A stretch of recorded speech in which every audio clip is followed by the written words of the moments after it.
Cordon Bleu and I'm a drag king from the beautiful city of Heidelberg in Germany.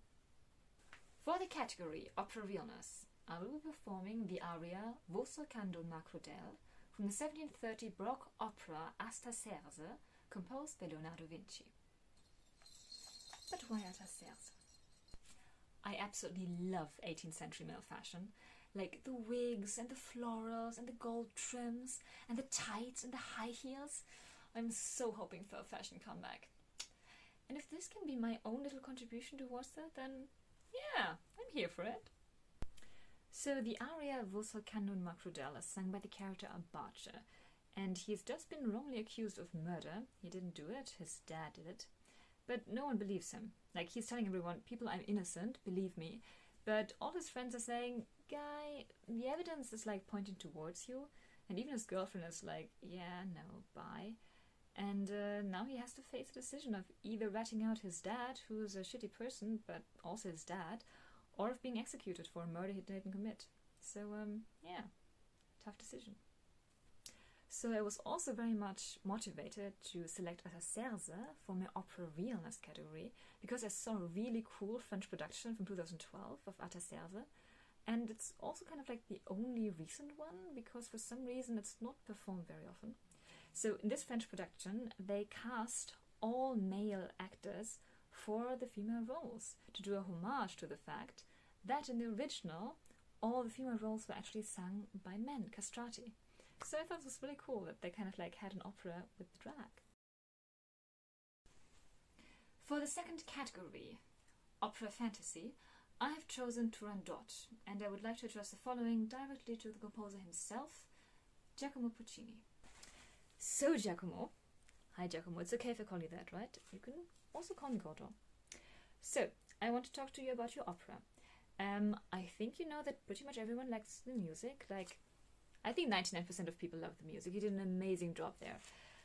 But the story, not so much. I mean, like, no one likes the story. I mean, like, absolutely no one. I mean, I didn't do a survey, and I didn't really ask people. I mean, like, I don't like the story, okay? I hate the story. I really do, Giacomo. And I think your music deserves a much better story. But I have a suggestion on how we can fix this.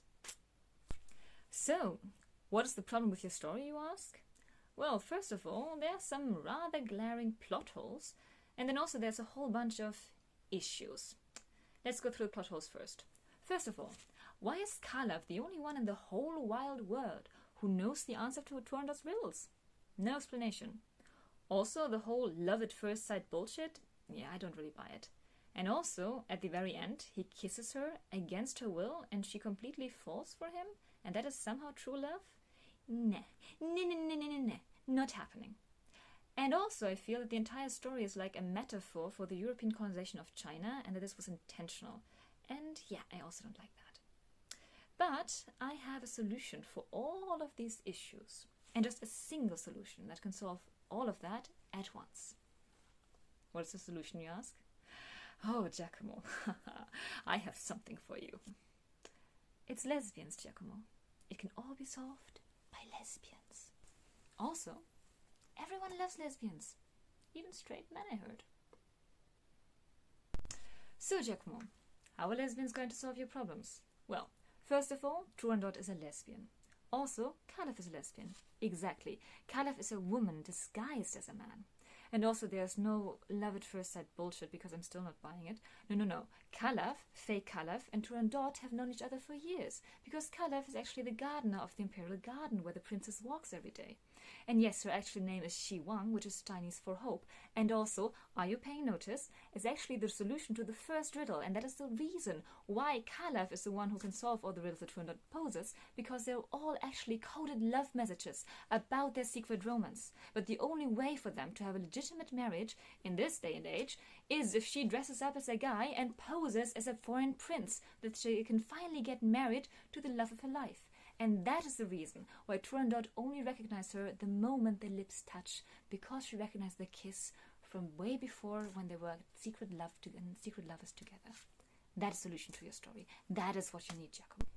Also, Giacomo, I think you underestimate the potential of your story as a horror story. And you see, the horror is not where you think it is. So the horror is not that Turandot is killing those men. The horror is that she says no in literally every conceivable way possible. Like, she even kills them, and they still keep coming. Like zombies. They're not giving up until they get what they want. So it looks like there's no way for Turandot out of this, until those guys get what they want. However, she and her lover, they found a solution out of it.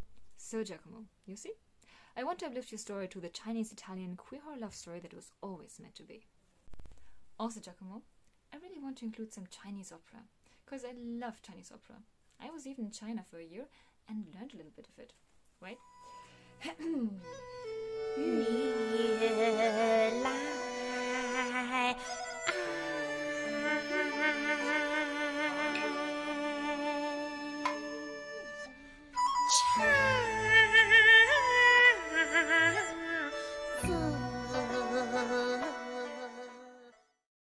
Also, Giacomo, I think I want to include some metal music because I think it really fits the genre, because it's a horror story, right? And I don't know if you like that, but I don't really care because you're dead and you can't stop me.